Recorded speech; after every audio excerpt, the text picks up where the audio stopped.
No, it's not. No.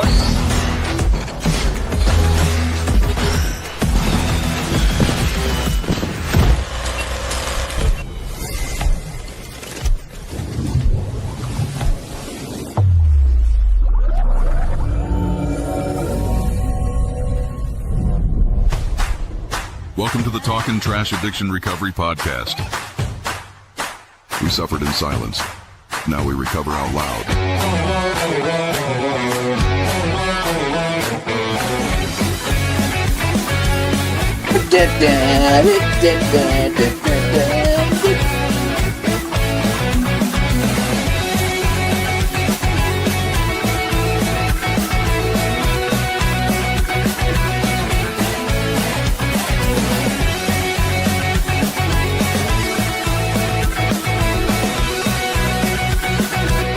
It's showtime.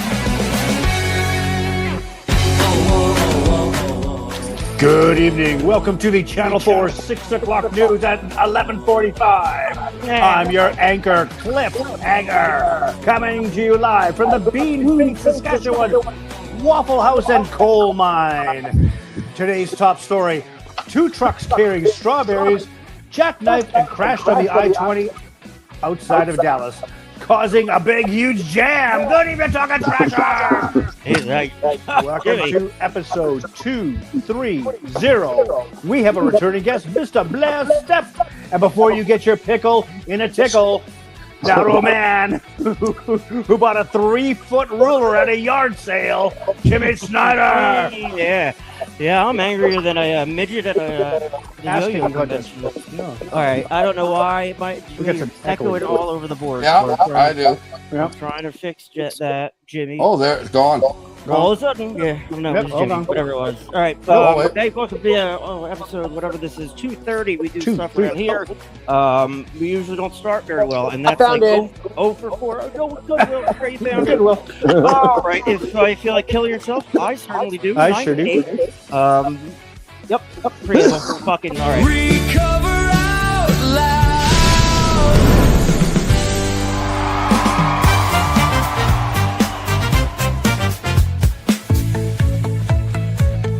This is our humble broadcast, where ethics and personal anonymity are of the utmost importance. We run this podcast as an act of service to those whose lives have been affected by addiction. We don't do it for profit or notoriety. We place principles before personalities. We benefit from this podcast just as much as anyone else.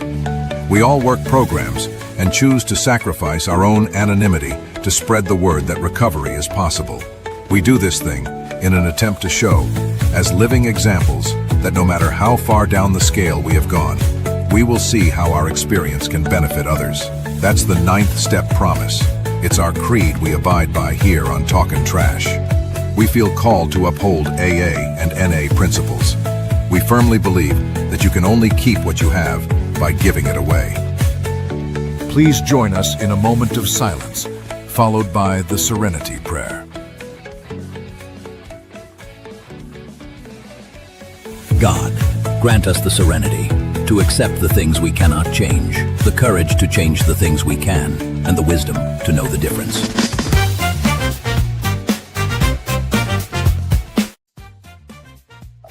All righty. Around and made the team. Nothing works ever. Still echoing. I hear my own echo. Hear music. And music and echo. Music should Probably be there. because I plugged in these earphones. Who? Who knows? Watch it go away. Watch. Yeah. If I do this, does it echo? Ricola. Did it go away? Yodeling. There is no echo. That's my purse. I don't know you. Yep. Everybody heard that? My earphones in. Guess what? That was audible. I heard that and seen it. All right, let's read our daily reflections on Heard it, seen it. We want to trash. refract already? Yeah, already. What else am I gonna do? We're fucking dying already. Okay, well, let's get rolling, shall we? Alrighty, kids. For August the 9th. ... Of all the persons we had harmed, and became willing to make amends to them all. 12 and 12, page 77. I am not free to select a few names from the list to disregard them. It is a list of all persons I have harmed. I see immediately that this step entails forgiveness because if I am not willing to forgive someone, there is a little chance I will place his name on the list. Before I place the first name on my list, what is this, Santa? I said a little prayer. I forgave everyone and anyone and everyone who ever harmed me at any time and under circumstances. It is well for me to contemplate a small but very significant 2-letter word every time the Lord's Prayer is said. The word is as I ask. Forgive us our trespasses as we forgive those who trespass against us. In this case, as means in the same manner. I am asking to be forgiven in the same manner that I forgive others. That I say this portion of the prayer, that if I'm harboring hatred or resentment, I am inviting more resentment. Then should be calling on the spirit of forgiveness. There you go, kids. Refract. Oh, that was a little wordy. Yeah. So we are going to go meet our team real quick. Just everything's not working, so we'll do that. Brad, would you like to introduce our squad? You're there, Brad? Bradley. Oh, sorry, I was on mute talking to somebody in the chat. I'm sorry. This is going great, Brad. By the way, this whole thing really going sorry, good. I apologize. All right, meet the team. Brad, introduce our people as they arrive on the screen. Okay. Oh, now one. Go, Brad. Well, I gotta wait till I see who's up first here. Probably you. Oh, there you go. Oh, hi guys, that's me. I guess I'm the director of Shitmouth. That's I'll change that. Yeah. How old you are? I think I got 3.5 years sober. 3.5 years sober, 47 years old, and I recover out loud, baby. Next we got Jimmy Leibel. Hi! He's our main man, actually. He's one of our guys who does all our guests, all our networking. He's just a beauty of a guy. Sound effects. And old Willie B in the house, baby. I think he's over 3 years. And I'm going to guess his age and say 42. I think I'm close. Thank you, sir. Close. And then we have our producer and our main man, Timmy, who does all the fucking shit in the background and everything to make this podcast work. Thank you, Timmy. Come on. Gets his clam in a jam. My pleasure. Yeah. And now our board. Oh, sorry. Keep going, Brad. And our special guest that we have once a month, we have Elizabeth. And she's got all kinds of fancy letters behind her name because she's very smart. Fancy letters. Well, she does. She brings letters. Honestly, to me, she's a great asset of the team because she teaches me a lot of stuff. So I'm very thankful to have her on the team. Oh, yeah.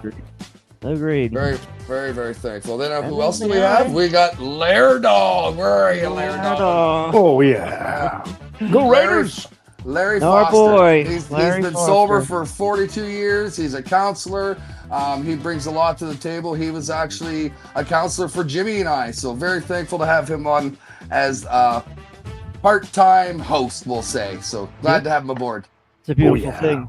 All right, so what I'd like to do is bring in Blair, talk about daily reflections, and kind of get it going. Blair's been here before. It's more of like a touch point. Get to know you, or like get caught up. What's been going on since he's been on about a couple months ago. But I have a little something special planned for my boy, Blizzer.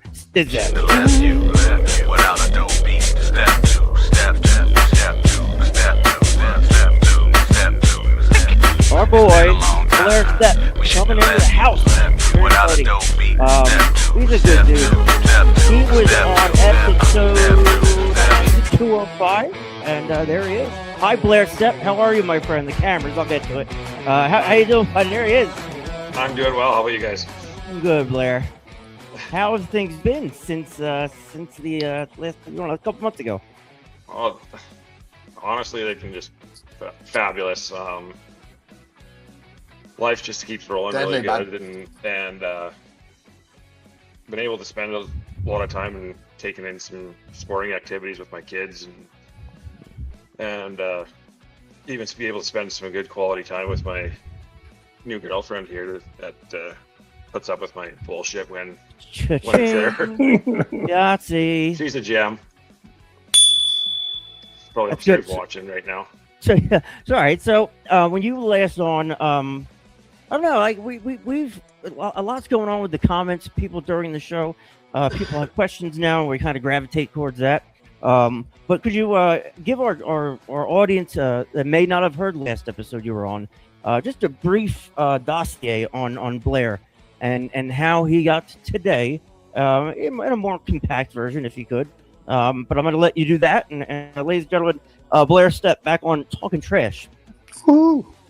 Thanks, Timmy. You got it, buddy. Yeah, like I drank fairly heavy when I was through my active addiction, and it caused me to basically lose touch with my kids, my family, and everything. And some real close friends. But with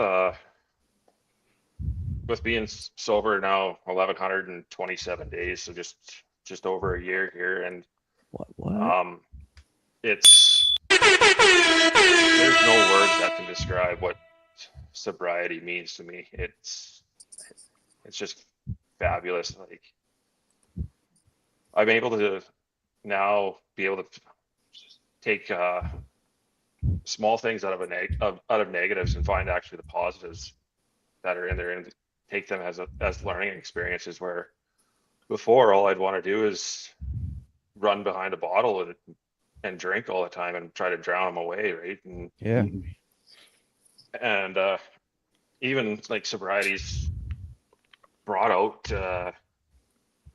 the openness for myself. I've been able to be more open with everybody and be able to talk with about my own feelings and not be afraid of what people would think about me. Like, yeah, really, it doesn't matter what they think about me. It's how I feel, right? And yeah, and I'm just grateful that I found the AA program that's helped me each and every day through my day. That's yeah. I love that you brought that up, Blair, honestly, because that's something I still struggle with to this day is, what people think, am I doing the right thing for other people, type of thing. Mm-hmm. Yeah, so that's one of my, I don't know if it's a character defect or a shortcoming, but I still deal with that very, very, very often. Yeah.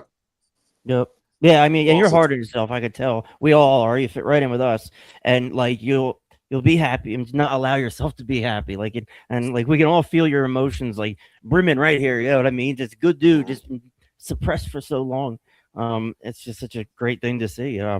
So like in your life right now, like what's changed from 5 years ago to now? What's the biggest change other than like getting sober? Like was there a spiritual element there somewhere or something like that? Well, yeah, like it took a few months from when I went down to my first AA meeting that I could actually find that spiritual connection with my higher power. And like I still to this day, I think that my grandfather's my higher power, and it kind of is fitting that I find that, because he passed away about a month after I first went down the stairs, and it, any time that I found myself in a hard time, it felt like he was right there behind me, pulling me or pushing me down the right path, and so leading me to the correct light that I needed, and not the dark light that was further in the tunnel. It was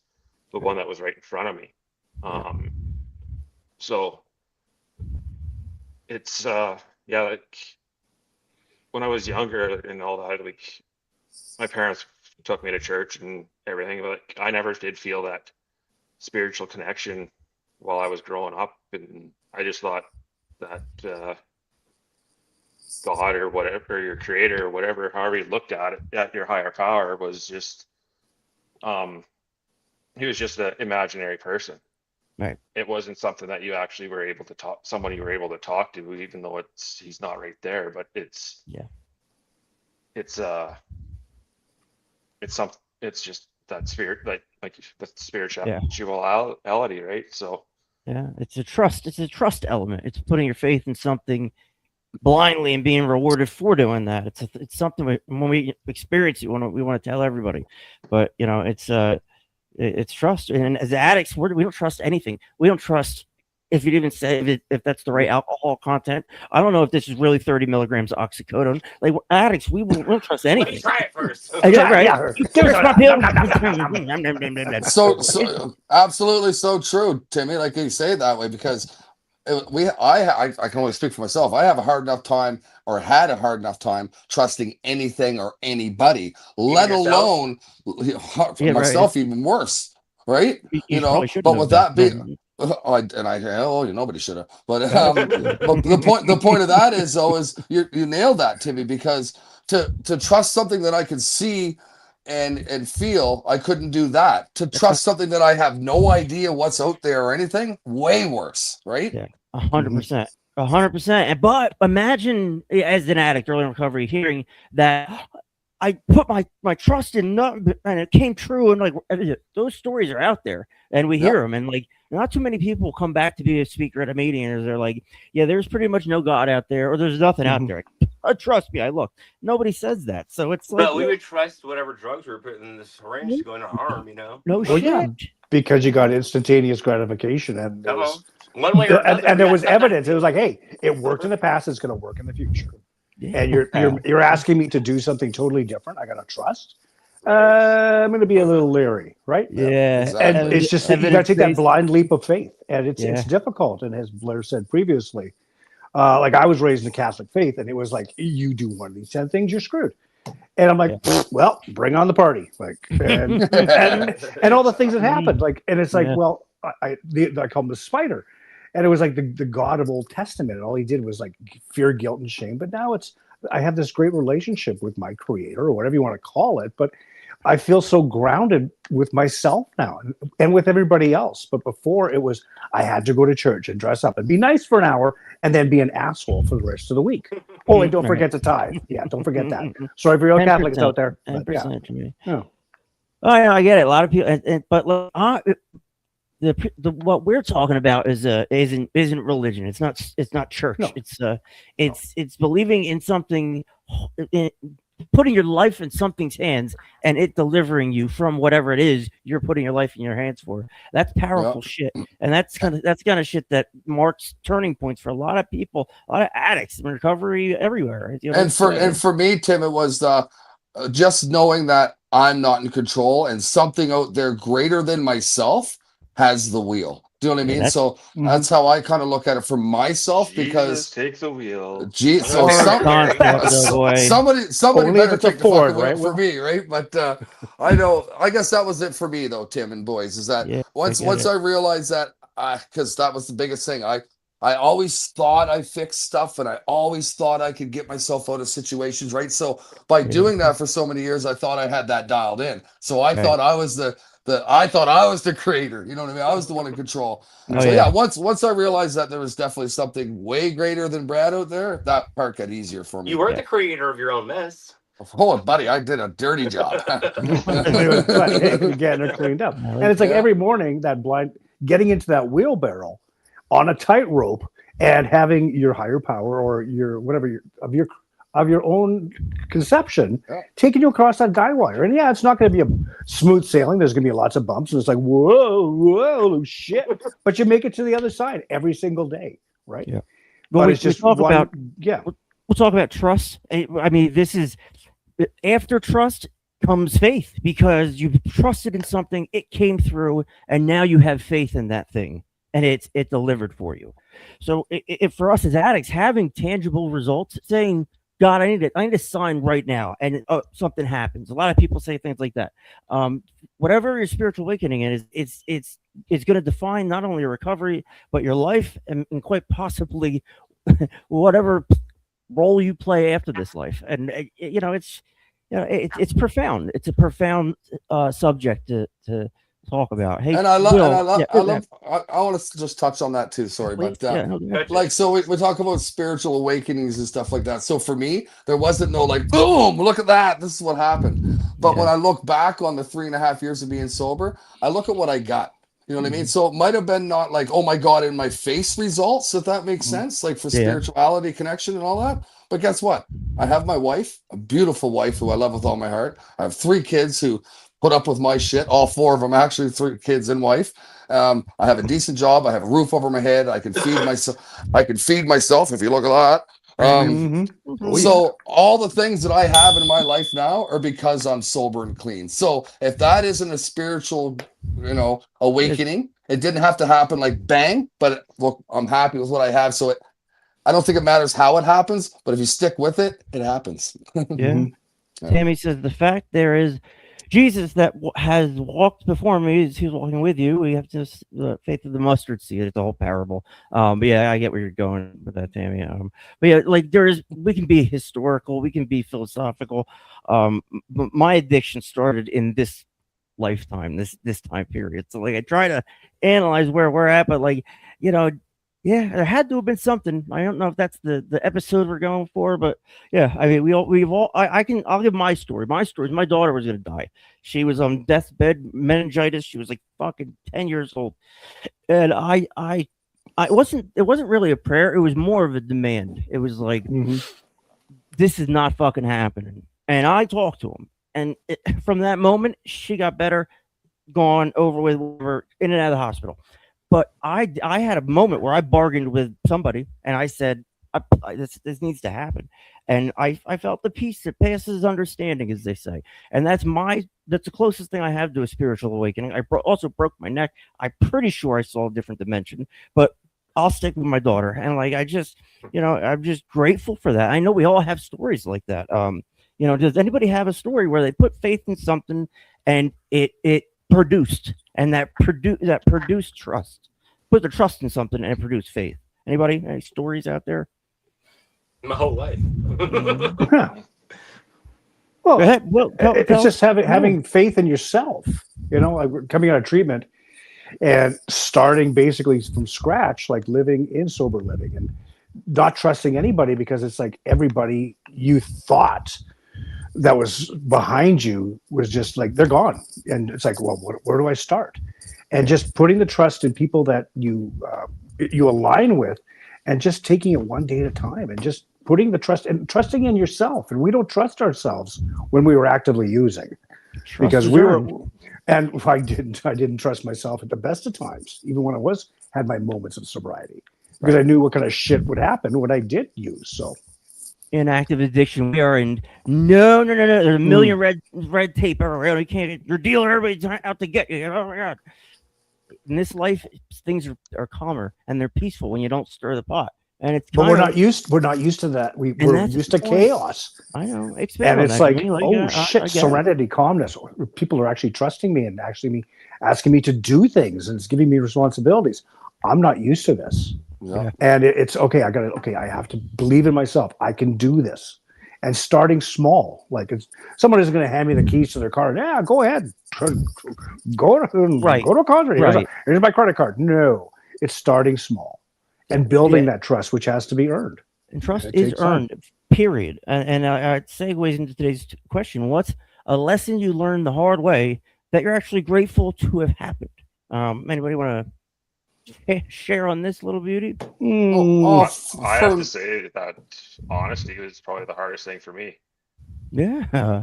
Like I always thought I was telling the truth when I was drinking, and until I got caught in my own lies and everything, but I love now it's being like, it's brought me like the honesty has brought me the openness out of me also, and now that I'm able to just keep being honest with my, first off, being honest with myself, so that I know like that I'm going to be truthful to myself on each and every day and every basis of my day, and then I'm just going to be able to carry that on to being honest, or I guess being honest to everybody else that's around me, like my coworkers, my family and all friends and everything else, right? So easy. And now they're old, like now they actually want to sit there and listen to me instead of being like, you're so full of bullshit. Yeah, right. And it's actually that kind of it gives you having agency when you didn't have any kind of agency prior. Like it's like it's a step in the right direction. It's like you feel that shit. And when you make a mark on somebody, that shit is so powerful. And that's the fuel that fires this addiction recovery train. Tammy said my daughter was to be on kidney dialysis. She had a huge bladder kidney infection. She was they told me she would be on dialysis and needs to have a kidney I transplant. can't hear anybody. Was it? Of course you can't. Well, why would you be? Well. Mm-hmm. I love him. How about now, Will? I can't. You can't. I swear to God, I love that guy. I just love him. Mm-hmm. Timmy's frozen. She was 2 years. Of course, I will. She was 2 years old. Did anybody transplant? Yeah. Wow, Tammy, that's a lot. Do I need to sign out and sign back in? Yeah, go do something where you're not distracting the host of the fucking show. Try to read a fucking thing on the screen. So, Jimmy, would you like to touch on Tammy? Well, okay, let me just read the damn thing. Okay, and just putting that trust, and prayer and faith. And I was always I would bargain. I'm like, what am I going to get out? Okay, I'll pray to you, but what do I get back? And just asking, please say, and it's not for me. I don't want it. Only thing I want is for this person to get better, to have another day. And that and I always wanted something for me. It was nothing about anybody else. It was always praying for what I wanted. Yeah. Yeah, I'll pray to you, but what do I get out of it? Right. Yeah, I'll give you my 10%, but it's going to cost you. Yeah, there was always an agenda. There was always an agenda. It was always transactional. You were saying before, like, what was that part? It was humility for me. My sponsor, the first thing he said, kid, you got to be humble. And I'm like, kind of looking at him, like, what do you mean being humble? He goes, get up. You're not the king shit. You're not king shit at Third Island, buddy. Well, that's I would say, who's more humble than me? Look at me, I'm in rehab. Oh, look at me, exactly. But it's going now into a life of like invitation. Like before, it was everybody shunned me, but now, hey, do you want to do this? You want to do that? Hey, let's do this. It never happened before when I was in active addiction, but now that I'm actually giving back with asking for nothing in return, people are asking me, hey, to me, do you want to do this? Do you want to do that? And it's like, wow, your show, bud. Come on, Will. I'm on the side. I'm on the sideway. I'm on backstage. Ooh, no, you're not. We can see it. I'll do this. I'll do that. Okay, bye. Bye, Will. Let me sign back out again. Bye, Will. I want to share a story, and I think I've shared it on here before. But Jenny just mentioned something there, talking about mom in the hospital, and I'm sure I've shared this story, and I'm sure Blair has heard it, but I want to share it. So, spiritual awakening. So I guess I kind of did have one time. And that's back when I didn't really believe in higher power stuff, but something happened that actually kind of changed my thought process. So my mom was dying, had cancer for years, off and on, like, you know what I mean, fighting it, blah, blah, blah, in the hospital. So she had surgery one time and she went septic. So she was on life support. So I flew home from Saskatchewan and I stayed in Halifax. I was right in an apartment building. My niece or my nephew's where he was staying for university. And anyway, it was right by the hospital, so I could walk there every day. So I don't know, days, I can't remember the days exactly, but say I'm probably day 6, 7 when mom's on life support. And I walk down there or take the elevator down to the main lobby, and there's this old guy in there. And he's probably about 70, I don't know, right? And he's like, how are you doing today? And normally when someone asks you that, yeah, I'm doing good. How are you? Right? Whatever, right? Like that's normal people, that's what we do. For some reason that day, I'm like, you know what? I'm not doing that good, actually. I said, I'm here from Saskatchewan. I'm from here. My mom's dying. She's on life support right now. Not sure if she's going to make it. He said, let me say a prayer for you. So he put his hand on my shoulder. I didn't know what to do, so I put my hand on his his shoulder. Yeah. So anyway, typical Brad. Yeah, put my hand on his shoulder, and he said a prayer. And so when I left, not thinking anything of it, by the time I got to the sidewalk, I was bawling because I'm like, wow, right? So I went back in to thank him. He's gone. He wasn't up the hall. The elevator arrow wasn't going up. I didn't know where he was. And Jenny's listening. She'll tell you this too. So I called my sister right away because I'm like, I don't know, Jenny, but I just saw a fucking angel. And she's like, you can't say fucking angel. Well, you just did. I know, but I'm telling you how it went down that day. I get it. And that's how it went down that day. And I'm not even joking. the very next day, so not that day, but the very next day. So if anybody's ever seen anybody on life support, the number was 100. So mom was 100% life support. The next day I went in, it was like 80, and I didn't know. I'm like, what's that mean? They're like, oh, she's starting to breathe on her own. Next day she's 60. The next day I got there, she woke up. She's like, I want lemonade. So, something happened there, and I don't know why or how or what, but that's a story that I have, and Jenny will definitely remember that one. So yeah, I'll tell you what, you sparked it. When people tell stories like this, it will ignite something in you if you have experienced something similar. And as Brad's speaking, I become emotional because I also had an experience like that I forgot about until just now. Same thing. I was good. I was here in Georgia. I'm leaving the grocery store and I'm gonna steal something. Just for I had money. I was just gonna steal it for no reason, like headphones or something. I walked past. It was no way this dude could have saw all these things. And he said to me, "Don't do it, son." And I was like, "Don't what? What are you talking about?" So I went around. I checked out. I paid for it. Didn't steal it. And I went back to the car. Same thing. I'm like, I got to go find this fucking guy. I run inside. He is nowhere to be found. I went to security. I wanted to see video. It was like ridiculous. Like, and somebody kept me from, I don't know, getting arrested and making my life doors. That happened to me. Now, whether that guy saw me put it in my pocket or he was, but if God showed up and did shit for us all the time, we'd have no reason to have faith. You know what I mean? Faith is built through believing in something you can't see. And for me, like, something happened that day, and I was like, "Holy shit!" And I resided it to it was in the folder file of holy shit, maybe spiritual, maybe not. And there's like 5 things in there that I'm also reminded of. And it's these things, whatever it is, we dreaming or slipping between realities or whatever the fuck we're doing, it's real, and we all feel it in some way. And addicts have a very profound perspective. And at the end of the day, we have to get off our asses and do the work. You know what I mean? So we can believe, and so we've all had those foxhole prayers. You know what I mean? Like when, don't let God, or God, please don't let the cops bust me with this ounce of cocaine. Like, you know what I mean? Those type of prayers. But I mean, happens every day. But what I'm saying, like, so once we get off our ass and do the work, and respect the little things that happen in our lives, you know what I mean? Like, we don't have to have all these glorious things that have to happen. Like, you know what I mean? Like, we need the little things. Are we alive? Yes. Check. Am I sober? Yes. Am I clean? Yes. Like, I don't need to have a fucking Lamborghini. I'd like one, but I mean, it's about the little things in life that make me happy nowadays. You know what I mean? Like, 100%. Like, for example, I had a day off just to drive home and see my wife because she was gone for a little bit. Like, just those little things that I would never focus on before. You know what I mean? And those are what mean the most to me now. Like, those little moments that you never get back and that you got to cherish when you get them, right? Yeah, exactly. Tammy, holy shit! Tammy's got a lot of shit going on in her life. Man. Jimmy, read that for me.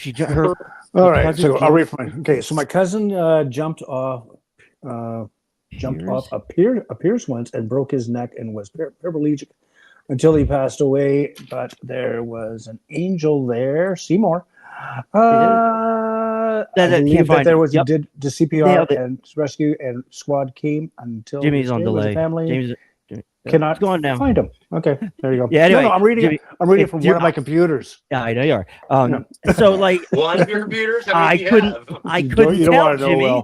I couldn't tell. All right, so like I'm coming up on the 4-year anniversary of breaking my neck in a car accident in August 2021.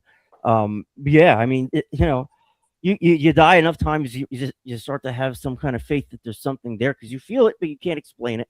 And like, we could sit here all night and try and describe our spiritual ghosts and all that shit. I know my problem at my core is I'm an addict that fucking cannot stop once he starts. And that was hard to come to for a long time because I was caught up between guilt and shame. And Blair, when you speak and I hear I hear the fruits of recovery coming through you, and I hear you speak. You have an edge to your bravado. Like there's it's almost like a badge of honor. It's like I don't know. I'm very smart. It's like you could tell you got battle scars is what I'm trying to say, and they could tell it's coming from his heart, right? It's not scripted. It's coming from his heart, and it's so emotional. We appreciate it. Thank you, Blair. Because a lot of people just, like people who share their story at say a roundup, they got their paper, and there's no emotion. But with you, it's coming from inside because you've earned the right. It's your story, and it's your emotion. So good for you. A lot of guys don't do that. Well, so, right on. Thank you. That's coming from my sponsor, or one of my sponsors. He always told me that, basically, when I'm sharing, share it from the heart, share it from what's deep down inside you, not just try to bullshit us, right? Yeah. Just come straight out and say how you feel. Don't be hiding behind that bush and everything, because we always looked at fear and wanted to run and hide and do whatever our drug choice. What the hell was that, Tim? Segue music. Segue music. Okay, I know that song.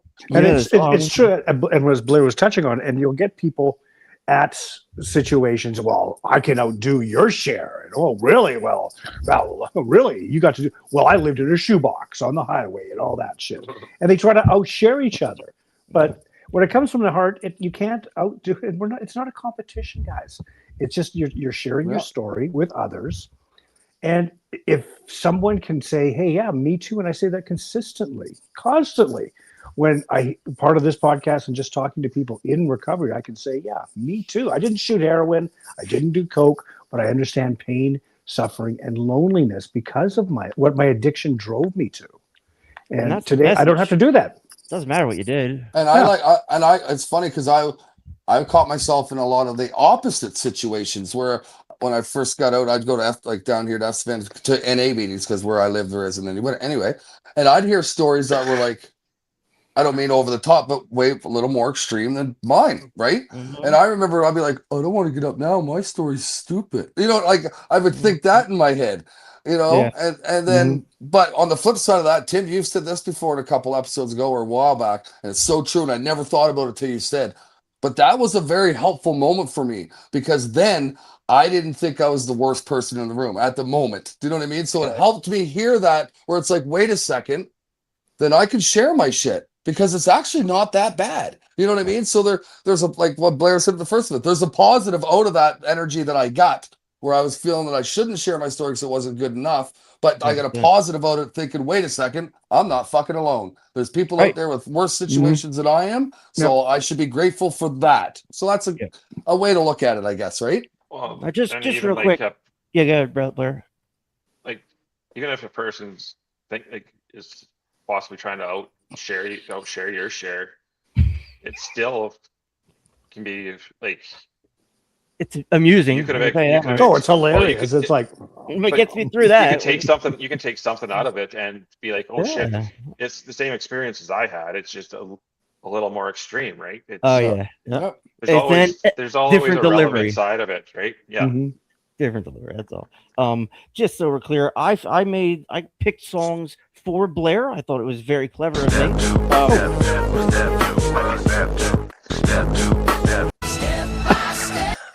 So I accidentally played that. So Blair, would you like your relationship with your kids? How is that now? Is it different? It's totally different. I don't even think there's words that I can use to describe it. Because now almost anything that they do and any little accomplishment that they have. Jesus Christ, Brad. Yeah, I'm just gonna let it happen. I'm getting a little distracted.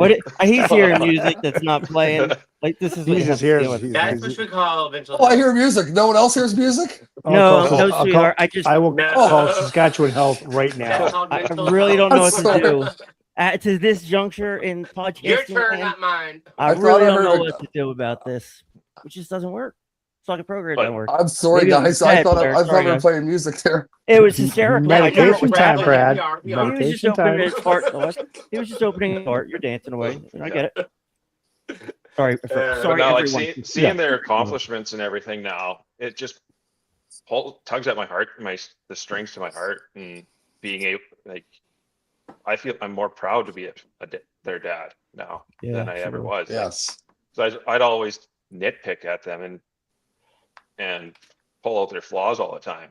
Right. But now I can see right past those, and I can see the positives through them. Like, well, my son just flew out to Halifax by himself here to play in the national box lacrosse tournament out in Halifax for the week, and to be honest, it bothered me that I wasn't going because like there was the financial insecurity. Like I wanted to go. Yeah. But after looking it up and how much it was going to cost, I was like, well, shit. Now I'm going to miss out this major event for him. But the big but in there is just being able to, like, I was able to send there numerous text messages leading up to this trip saying that I'm not going to be able to be there, but I'm going to be back at home supporting you 100% all the way through this. And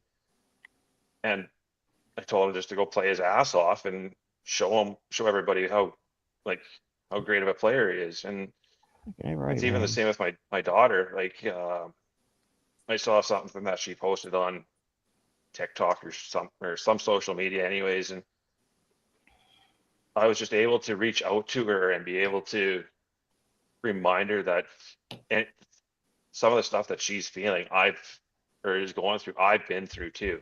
Right.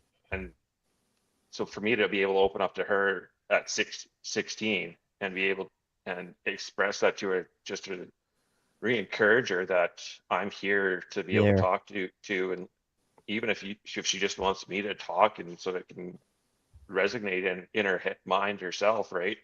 Yeah. But like, Blair, do yourself. Is, I gotta say, what I do is I make sure my kids, no matter, like, even if my phone is muted, they break through that. So like they know they're like they can wake me up at any time, and they do. But like I make sure that they have that. We set that up.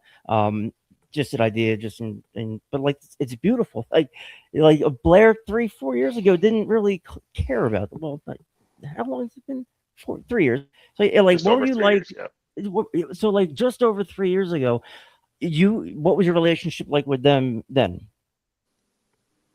It really wasn't existent. Yeah, right. Like transactional. They didn't want to be around. They didn't want to be around me at all. They wanted basically like nothing to do with me. Like at Christmas time, it was hard for me to convince them to come and spend Christmas with me, right? Or any other holidays and stuff, big holidays and stuff like that. It's beautiful. Because like they knew that I was just going to be a drunken mess and yelling and screaming and nitpicking at them and like basically putting them down. Yeah. Yep. I never thought that's exactly I didn't think I was actually doing that, but it's not a great form of parenting. You know what I mean? Like I know exactly. For me, I was the same way. Like it's something. So, I had no patience. Yeah, exactly. Neither did I.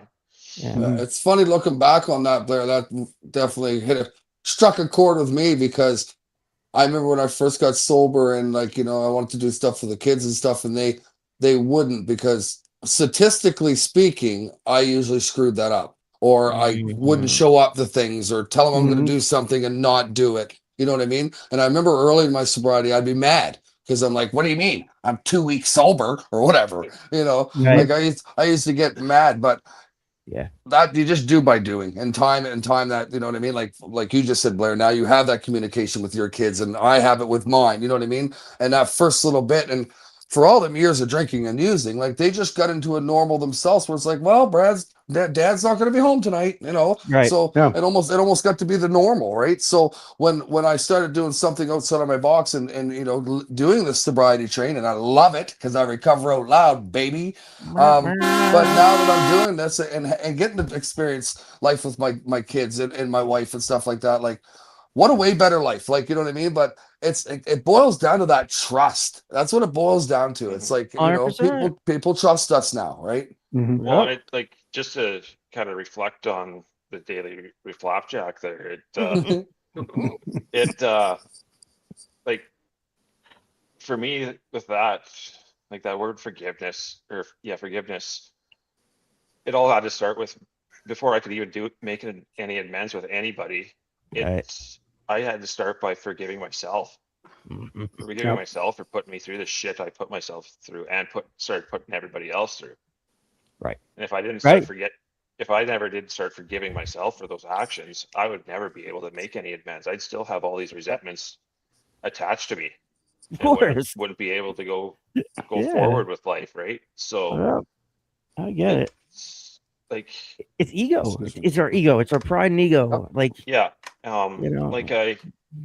when I went and did my second step 5, the guy I went and saw, that's exactly what he told me. He's like, you have not forgiven yourself, and that was 2.5 years of me being in a program, and I still didn't forgive myself for anything I did, right, or how I treated anybody, right. So he's literally asked me, how do you think you're going to be able to make amends if you're not going to forgive yourself for those actions?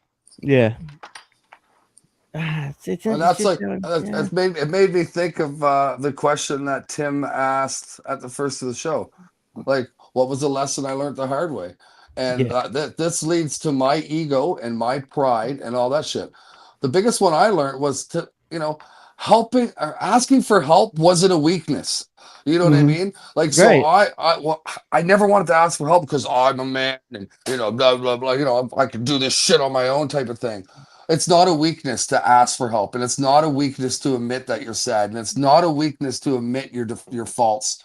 It's actually a strength. It's a superpower, because by doing that, you can talk to somebody. Somebody will bounce some ideas back off of you. You'll learn so much more about yourself when you actually dig this shit out and actually spill it out and talk to people. So once I found out that it wasn't a weakness and it was a strength for asking for help, things get a little bit easier for Brad. So I just wanted to share that, because that's how I feel nowadays. Like, when someone asks me how I feel, I don't mind saying, you know what, I feel like a bag of shit, or I'm having a good day. Before, I'd always be like, well, I'm okay, everything's fine, right? You know what I mean? So it's one extreme or the other. 100%. But I slide back to this making amends thing, like you said on Daily Reflections. I don't need a program to tell me that I hurt people. I needed to stop being the guy who kept hurting people. And like, once I put the bat down, as Liz would say, not a different Liz. Once I put the bat down, I was able to forgive myself, and therefore move on and sort out who needs forgiveness from me and who I should get forgiveness from, or whatever. I sort it all out on a level playing field. And that's just kind of how I roll. I mean, it's hard though. How I roll, baby. Hard. It is. It's not. Will, I'm coming, buddy. It's what about Hey, Will, what about you? Is there a lesson that you learned that you? I'm doing the cameras. You're gonna laugh when I say this. I know. I hope it's clean. The lesson I learned was lessons.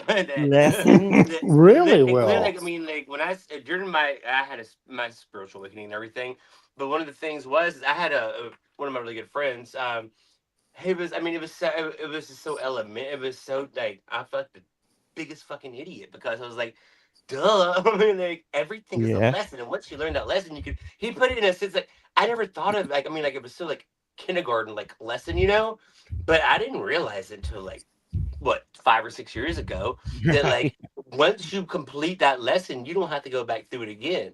Right. I mean, unless you choose to, but you know what I'm saying? Like, it was just, it was mind-boggling to me. I was like, that's I was embarrassed. How about this, Will? It's not a lesson until there's a consequence tied to it. You know what I mean? Well, yeah, I mean, exactly. But and I was going to a lot of lessons,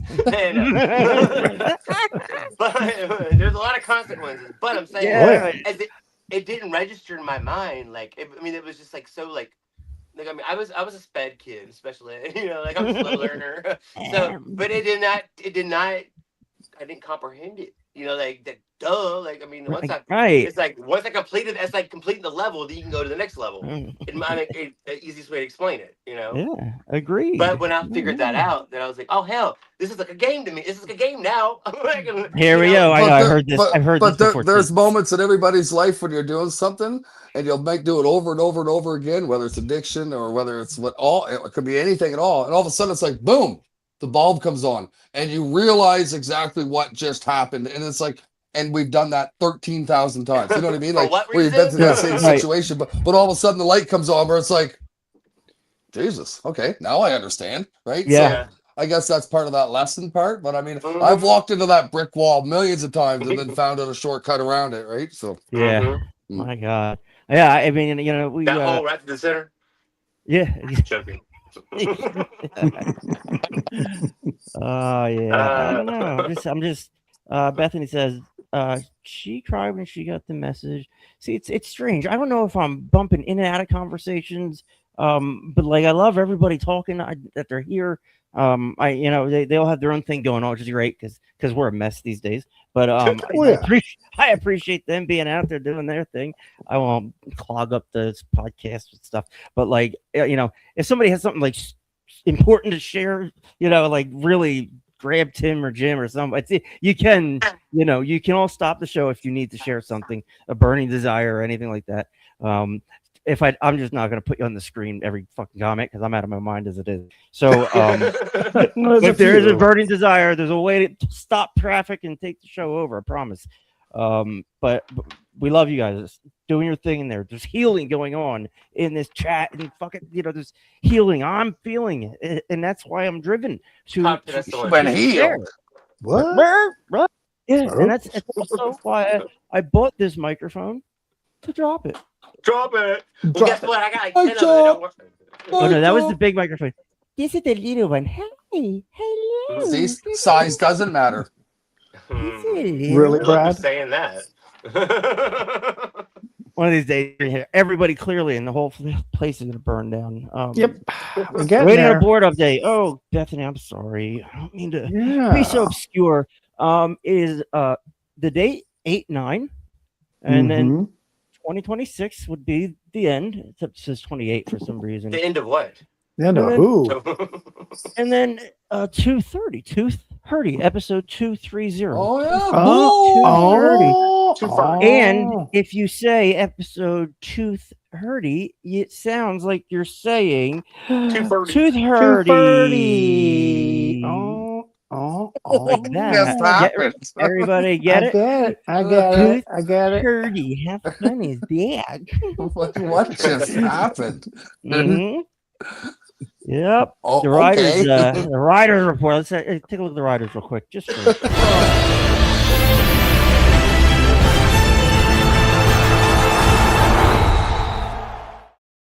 oh, this is so exciting. Oh, the Ottawa Blackheads lost our Saskatchewan Rough Riders. The former Rough Riders. Yes. There it is. 0-8 Blackheads. They're not doing well over in Ottawa. That's all the Blackheads they have?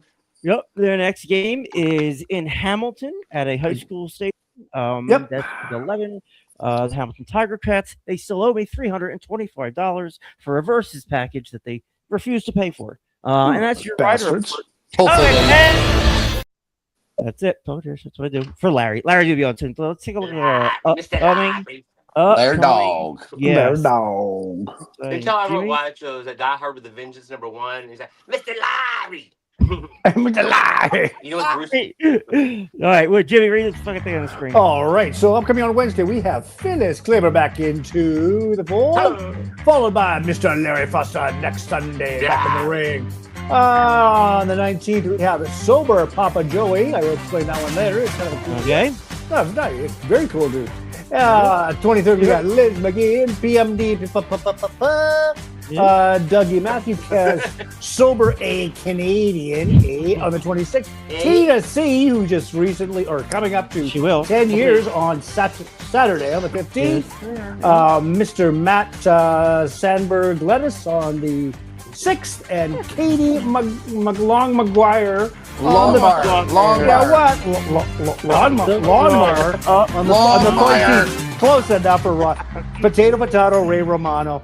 There you have it. There you go. So we were talking about like what's a lesson that we're glad we learned, but we weren't as it was happening. I like to swing back to that. I feel like we got a couple more things to say here. Jimmy, I'll ask you. Oh, sure. The question is: whatever the question is.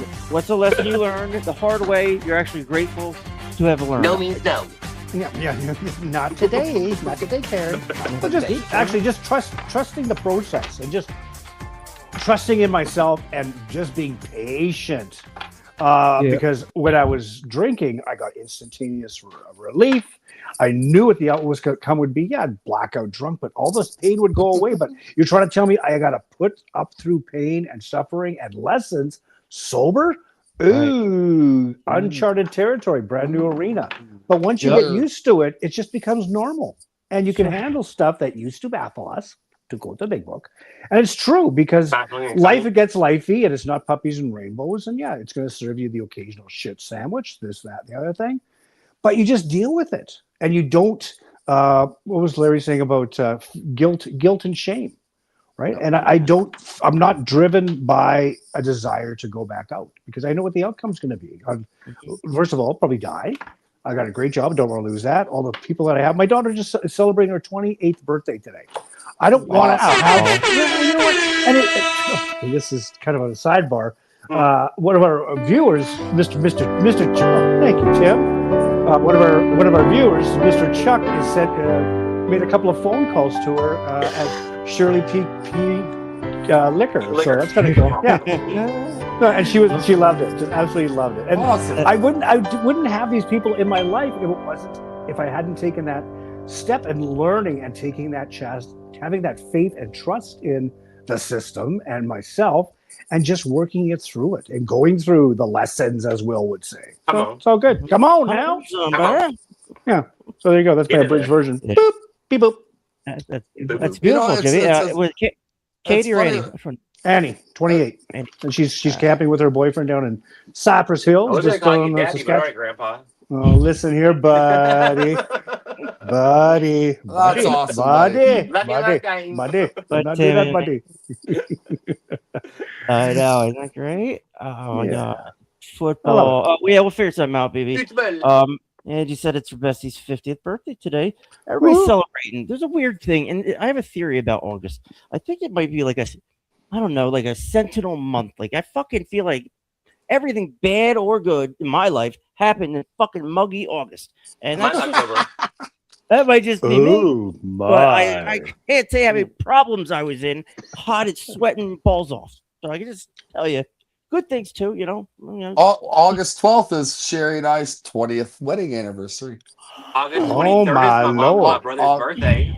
Ooh. So 15th is it's Tina's 10th. So there you go. So there's a lot of good things that happen in muggy August. Yep, a lot of good things. Can we? The first time I ever got arrested. Oh, see what I mean? Tell me, Will. Got to look at it. It's important. So how do we tie daily reflections into our question of the day into this? How does it play, Brad? And I think it kind of ties together, but I'm leaving that to you to make that connection. But as far as this goes, and our today's question, Bradley. Well, Bradley. For me, honestly, Blair mentioned the word forgiveness, and for me, making amends, like there's still amends I have to make to this day. You know what I mean? Like there's still people I have to talk to, and at first in my recovery, I was all gung ho. I got to go through this and say sorry to her and him and this and that. And someone said to me, pump the brakes, because there was a moment. There was a moment in my life when I was doing that. I wasn't doing it for the right reasons. I was doing it for my gratification. I wasn't doing it for them. You know what I mean? So I might have been going to make amends, and actually I would have been more affecting them than I was helping them. You know what I mean? So there come a point where I was just like, I had to pump the brakes. I had to relax a little bit, and I had to really think what the big picture was. Why was I doing this? Am I doing this to benefit myself? Am I doing this to do, quick gratification, making myself feel good that I made amends to somebody, but I may have deeply hurt them by saying stuff. What it's helped me, and honestly, when I hear that, it's helping me work on my patience, because that is another huge character defect for Brad. Yeah. Right. So by these little things and these little steps and these little moments that happen in my life, in my life, is honestly, I learned a little bit about patience because I'm a tough one. There's sometimes I'm doing something in 5 minutes feels like 30. You know what I mean? I know. So I want instant results. So sometimes I got to learn to pump the brakes, sit back, and let happen whatever's going to happen. So lot of things to learn here in recovery for sure. Will, how did you do jail? I'm thinking of like patience. I would lose my fucking mind. I'm not built for that. I can't do it. I'll go nuts. Like I'm a people person. Like I mean, for your first time, the very first time I got locked up, which was in August. I mean, it was, but I was so strung out on dope that like I slept. I mean, like they left me in intake for like 2 days because I didn't answer my name, and it's in DeKalb County, so if you don't answer. I mean, long story, but anyhow. But after the first, it's like once you're band-aid off and go to jail the first time, it's all good after that, you know. Yeah, exactly. So, you got all that. I'm a person. I'm not gonna start shit with. I get along with everybody. Yeah. So my thing was more of in my head. Like when I go in there, if it's not open, which I did like the cells better anyway. But anyhow, but it's like when you're confined. My mind, that's where I go crazy, is because I start thinking all these situations, and I can't go jump on the phone. And you have no control. So when I had to lose to I had no control. I just had to do it. You're here to tell about it, but holy so shit. Being incarcerated though, Will, a few times or whatever, I'm looking into that. Okay, a few times. A lot. That looking back on that now, like and I'm only speaking, and this is more of a question. You probably learned a shitload of lessons by that, though, right? Like, and I'm not saying about don't do crimes again or anything, but like life lessons, like the patience, and all that type of shit. Looking back on that, you probably learned a shit ton of stuff from that. I'm assuming, right? Also, I'm an observer. I like to people observe things, whatever. But the amount, the crazy shit you see when you're in jail and an intake and all that, and the whole process. And I do I've done over a year and a half maybe in jail, in county jail, and it's off and on too. It was like usually 3 to 4 months was my longest time, but it was just you learn how to what's the word called assimilate. Not control. No, you learn how to how adapt. To present yourself. Adapt. How to act. You learn that. You learn a lot of shit. You can't act a fool up in there, right? You know what I mean? You can't if you want to, but when you're a freaking flyer, you become friends with the deputies. Well, that's the thing. Yeah, I can imagine that. Yep. Yeah, but the thing is, you do learn a lot of lessons, and it's shit, but it's a hard lesson. Yeah, like I told you, it takes me about 20 times before I learn my lesson. Oh my god! You go look at my name, and you probably have at least 60 mugshots. I've seen a few. Yep, they're very impressive. I'll have to Google that. Oh boy! Half of those were for drug court because they were but the other I probably have about 13, 14, or 15 arrests. You're just in the system. You're like whatever. You're going for a record. I'm here. Shit happens. Yep. Yeah, that does. It does. Angie says I acted a fool up in there and caught another case. That's what happens. Exactly. I ain't trying. If I have an exit date, I don't want to extend it. Yep. Bethany went in prison as an addict and learned pyramid behaviors behind those walls.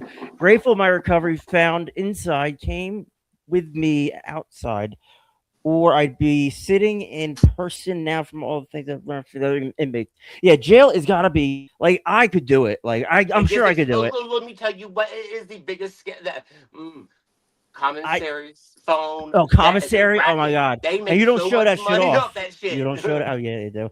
Yep. When I was a UPS driver, we would pick up their commissary. It was in a warehouse, and they put Skittles and Reese's and this and that in a box. I pick up so much shit.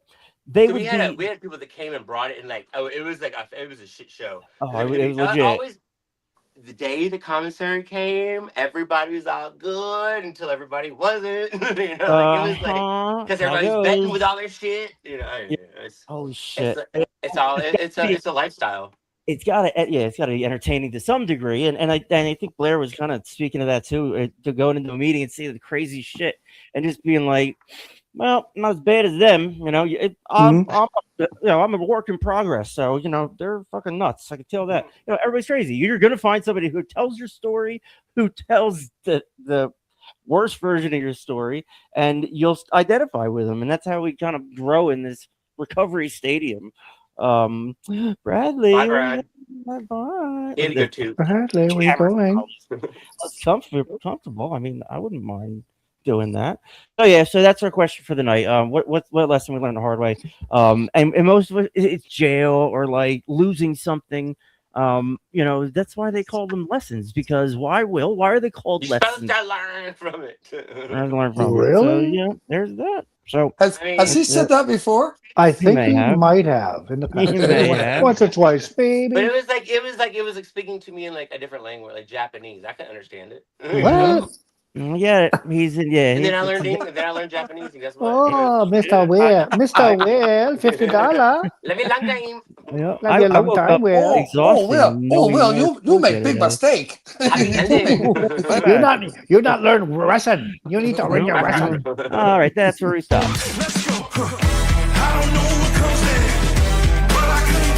In closing here on Talkin' Trash Podcast, we read an NA traditional reading called Just for Today.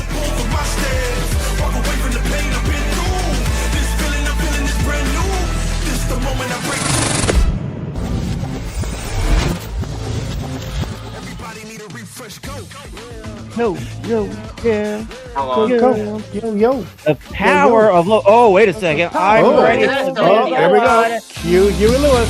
That's what I was dancing to earlier. You're just too damn loud, kids. It's just too damn loud. Damn loud. The power of love. Willie D. We begin to realize love has been present all the time, just waiting for us to accept it. God's Basic text page 47. God's love is the transforming power that drives our recovery. With that love, we find freedom from the hopeless, desperate cycle of using, self-hatred, and more using. With that love, we gain a sense of reason and purpose in our purposeless lives. With that love, we're given the inner direction and strength we need to begin a new way of life.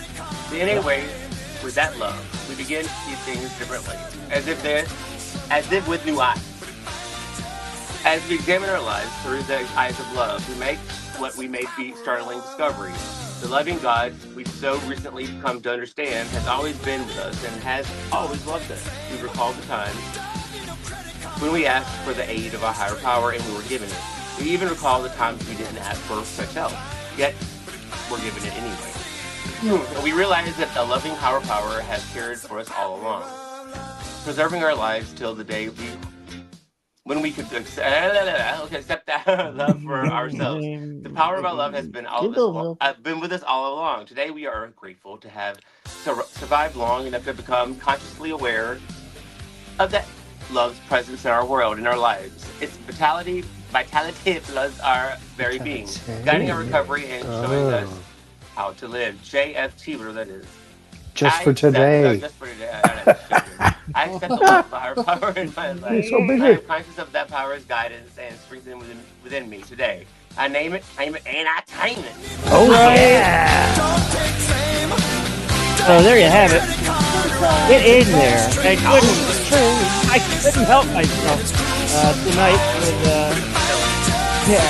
copyrights and whatnot. Great Scott! What the hell is a gigawatt? What's a gigawatt? All right. So, anybody got anything for Blair here before we sign out? I love you, Blair. Blair, you're amazing. Are you a witch, Blair? Blair. I knew that was coming. It's not the Blair Witch Project. I've been thinking that the whole entire time. He's been writing that down. It's funny, we were talking about something earlier. So everybody on this screen right now, I don't know what they were like early in their recovery or anything. But Blair it's cool for Blair and I for a connection because him and I are a couple months apart. We've met at AA. We've kind of been riding this journey from the start together, right? So I'm thankful to have Blair in my life. He's been there through some shitty moments, some great moments, and I'm sure there'll be some more along the way. But I'm thankful to have you as a friend, Blair, and I'm thankful to have you. Thankful to have you in my recovery train, buddy. Glad to have you, Brad. Too. One thing I just want to say, like Brad, when you touched on patience, it kind of brought me back to the promises that are brought up in AA, and at the end where it says they'll materialize sometimes slowly, sometimes quickly. And I've drawn a blank on the rest of it. Oh, no, they always materialize if you work. If you work. Yes. Work. Thank you, bro. Like you were saying, you're always like wanting them to happen just like the snap of a finger. Well, it just takes time, buddy. It does. Absolutely. And that's part of recovery is that we realize that, even though it's like, fuck, I want it now, but you sit back later and realize it is what it is, right? Yeah, and we find other avenues and other things to fill our time and whatnot, and this show's had a great impact on us as a team, and Blair. Like we're all recovering together. We're not ashamed of anything.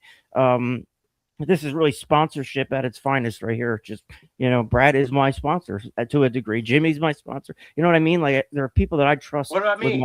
With my life, I can't even say what you and I do. That's illegal shit. I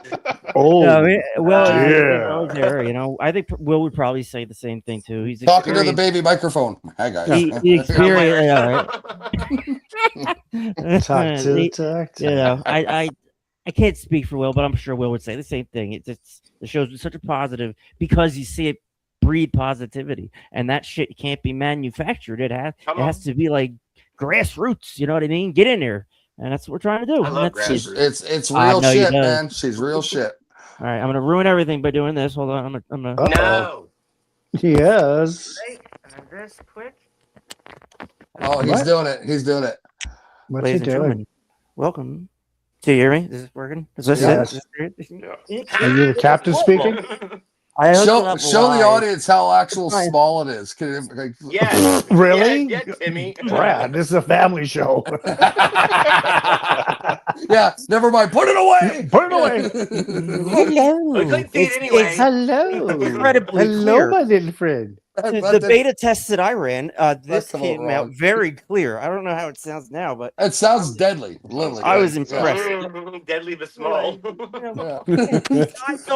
the job done, Will. Isn't it cute? All right, I love you guys. Brad. Good job, Blair. Let's see everybody. I didn't a couple things. Everybody, relax. Okay, everybody just relax. Hey, who was listening tonight? I know. Don't worry about that. We're with. If you want to kill yourself, 988. Talk to them first. Don't do that. Gambler. You're just a gambler. Oh, I'm still Mike. 1-800-GAMBLER. If you have a gambling problem or addiction. Narcan. Shoot it up their nose when they're dying. They don't die. Yeah, be the hero. Our website the nose next time. Okay. Yeah, but doesn't work. Right. Well, I tried. Onset. Our website is a very good place for resources and etc. If you get your phones back, early recovery, get to a meeting, and we'll see everybody on Wednesday. We have Phyllis Kleiber coming on the show, an old friend, and she's always got something to say. So we're excited to see her, and we love you all, and bye.